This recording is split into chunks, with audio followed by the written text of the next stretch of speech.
हुंती से माने भगवान के निकट रे प्रवेश करि पारंती। ए कथा कपिल भगवान गला काली श्लोक रे आमे माने श्रवण करिचे। आज आसंतु जीवा 8 नंबर श्लोक को। ए श्लोकटी कहिबा पूर्व आपण मान के निकट रे मु एति की प्रकाश करिया पई जाउची। गला काली ठारू जोड़िए श्लोक आमे माने अनुध्यान करिबा बोली चिंता करी ताहाको अनुध्यान करिबा पई मु बहु चेष्टा करी मध्य तार कोनस प्रकार अंत ए पर्यंत पाई पारु नाही। तेनु जदि कहिबारे किछि भूल थाए आपण माने क्षमा देबे।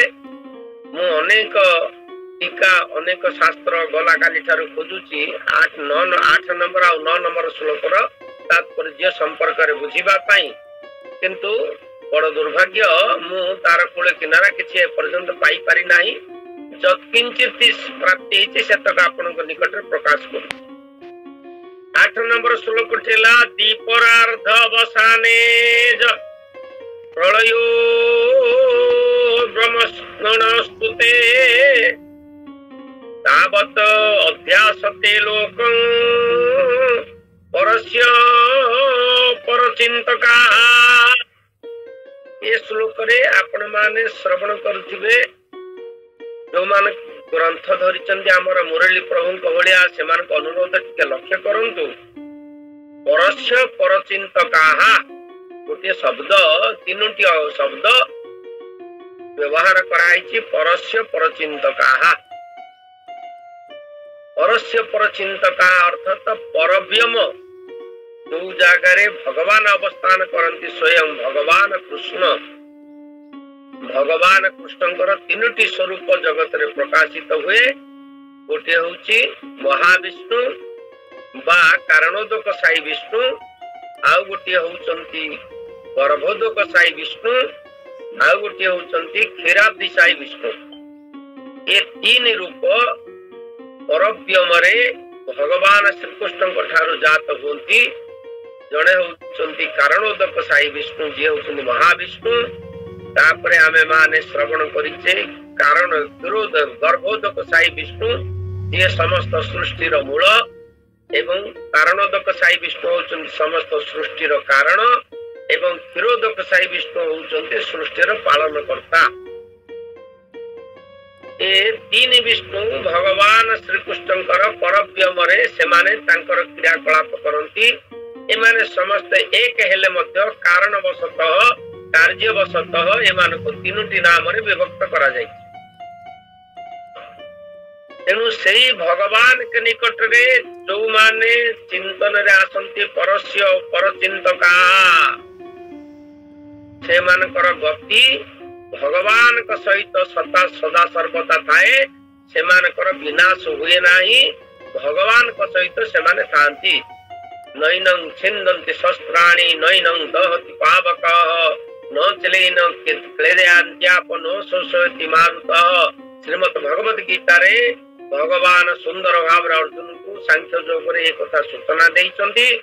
जो माने परव्यम रे भगवान श्रीकृष्ण तथा कारणोदक साई गर्भोदक साई क्षीराब्धि साई विष्णुकर शरण रे आसंती सेमानकर विनाश हुए नाही। किंतु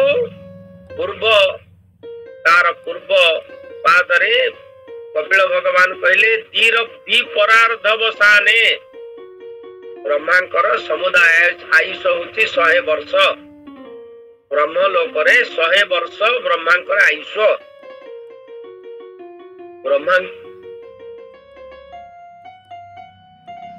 ब्रह्मांकर गोटे दिन रे गोटे मनंतर गति करंती। अर्थात ब्रह्मांकर गोटे दिन होची मर्त्यपुर चतुर्युगर 71 चतुर्युग। मर्त्यलोकर गोटे चतुर्युग होचंदी 43,20,000 वर्ष। मर्त्यपुर रे आम मानकर गोटे चतुर्युगर परिमाप हैला 43,20,000 वर्ष। एई भली 43,20,000 वर्षर 71 गुण होची ब्रह्मांकर गोटे दिवस। ए दिवसर अवसान परे ब्रह्मलोक पर्यंत जाइथिबा भक्त माने से माने ब्रह्मा के देह रे लीन हो जाती।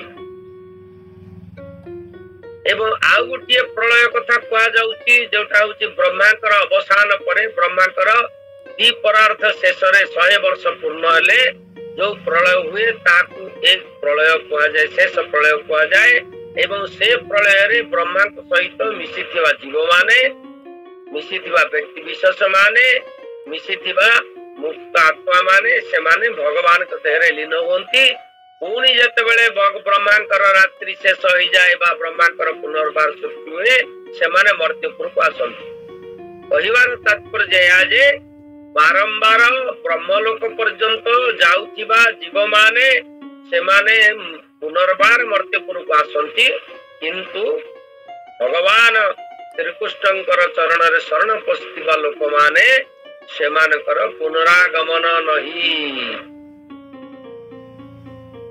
तद्गत्वा न निवर्तन्ते तद्धाम परम मम श्रीमद् भगवत गीतांकर 15 अध्याय रे स्वयं भगवान श्री कृष्ण कहले तद्गत्वा न निवर्तन्ते तद्धाम परम मम मोर धाम को प्राप्ति हेले आ पुनरागमन नहीं ता अर्थ मो सहित चिर जाग्रत भाव रे अवस्थान करिवे जीव माने कपिल भगवान कहले मां श्री भगवान का चरण रे तुम्हें मति स्थापन करी तांको भजन कर अन्य देवता मान को पूजा करिवार आवश्यकता नहीं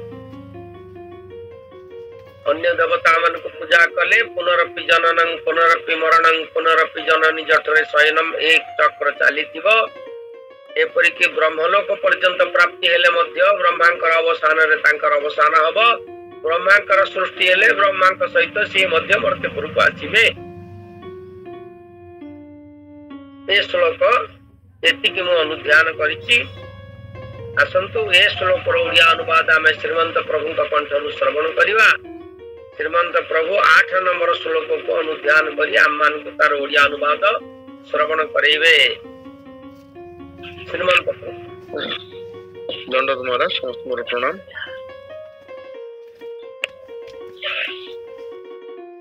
जय छे मुक्ति लभिबाकु गोजई हिरण्य गर्भकु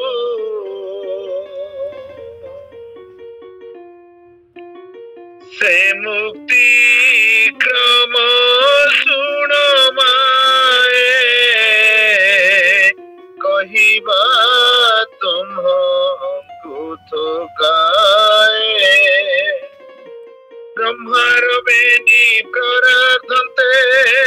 ब्रह्मार बेनी परार्धन्ते प्रलय होती समस्ते तावत काल ब्रह्मलोके हिरण्य गर्भर साधके सुखेण विहार करन्ति ब्रह्मार संगे लय जाति सुखेण विहार करन्ति ब्रह्मार संगे लय जाति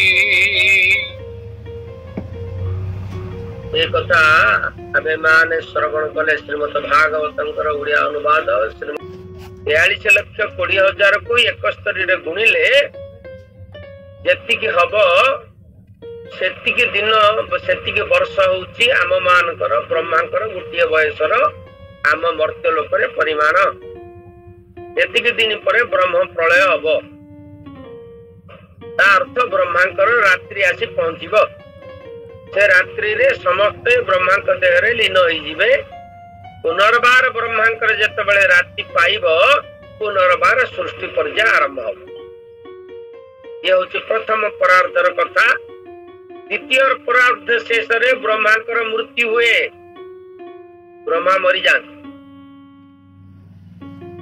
आपण माने लक्ष्य करूथिबे ब्रह्मांकर मध्य मरण अछि सब देवता मानकर मरण अछि केवल भगवान कर जे कृष्ण भगवान कारणोदकसाई गर्भोदकसाई क्षीराब्धिसाई एमानकर मरण नाही ब्रह्मांकर जेतले मरण हो जाए ब्रह्मांक सहित लीन होइतिबा समस्त भूत प्रकृति माने भगवान का देह रे लीन हो जान पुणी जेतबेले ब्रह्मांकर दिन राति आयुष आरंभ हुए ब्रह्मा जेतबेले जन्म हुंती भगवान नाभि कमलरू तेरा गर्भोदक साई विष्णुकर नाभि कमलरू ब्रह्मा जेतबेले उदय होती पुनर्बार ब्रह्मा सहित सृष्टि पर्याय आरंभ हुए पुनर्बार 71 चतुर्युग पर्यंत एभली चली था। तेणु ये जो त्रिगुणात्मक काल अर्थात द्विपरार्थ ताको अनुभव कला परे प्रत्येक जीव इति आप तेज मरुत व्यम मन बुद्धि अहंकार आवरण द्वारा आवृत भौतिक ब्रह्मांड को ध्वंस करती एवं भगवत धाम को गमन करती। ए श्लोक रे गोटे सुंदर शब्द व्यवहार कराई अव्याकृतम। अव्याकृतम अर्थ होची जहा अक्षय अव्यय बा तार अर्थ ला सनातन। ममैवांश जीव लोक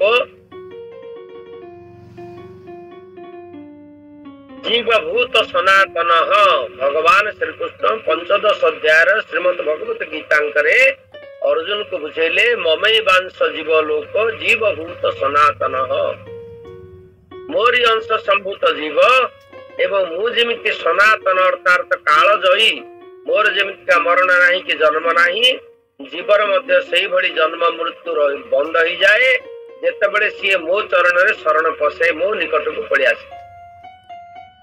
तेणु तार अर्थ होची अव्याकृत सनातन।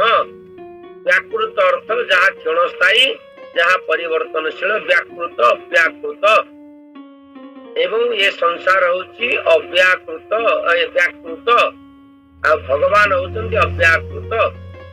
ए व्याकृत संसार भितरे आमे माने रही पुनरपि जननं पुनरपि मरणं पुनरपि जननी जठरे शयनम ए जो प्रकार कष्ट पाइकरी जरा व्याधि जन्म मृत्यु चारिटा कष्ट पाउचे ए आम्मानकर ये भली चालीची किंतु ब्रह्मलोक पर्यंत गले तापरे क्षीणे पुण्य मर्त्यलोक के विसंति पुण्य क्षय हेले पुनर्बार मर्त्यलोक को आसीबे किंतु जेतेबेले सेमाने भगवान के निकट रे शरण पसी जीवे आउ सेमानकर परिवर्तन नाही। चिद जगत रे सेमाने प्रवेश करि गला परे सेमानकर मरण नाही पुनरपि जननम आउ नाही तार तो मरण भी नाही। ए भली भाव रे आमे माने ए श्लोक र तात्पर्य को श्रवण कले। आसंतु 9 नंबर श्लोक र ओडिया अनुवाद आमे श्रीमंत प्रभु के कंठरु सुनिमा। श्रीमंत प्रभु 9 नंबर श्लोक र ओडिया अनुवाद हमकु सुनेम। भुआदि पंच महाभूत भुआदि पंच महाभूत ए 10 इंद्रिय सहित पंचभूषय अहंकारे ए सर्व ब्रह्मांड आकारे ए माने रहंती प्रधाने परार्ध काल बसने से स्थाने जेते जोगी थांती ब्रह्मांक शरीरे पसंती आयुष से प्रजापति परम आत्मा रे मिलती जेणु ताहांक अभिमान देहरे नहे अवसान एणु साक्षाते मुक्ति नहे ब्रह्मा संगते होती लये एणु साक्षाते मुक्ति नहे ब्रह्मा संगते होती लये। बोल भागवत भगवान की। हमें माने श्रवण कले 9 नंबर श्लोक अनुवाद वर्तमान